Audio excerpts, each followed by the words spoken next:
What happens when you crack your knuckles? And is it actually bad for you? So here's the deal.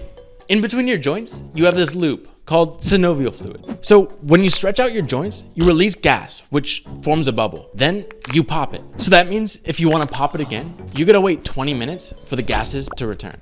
So is it safe? Probably.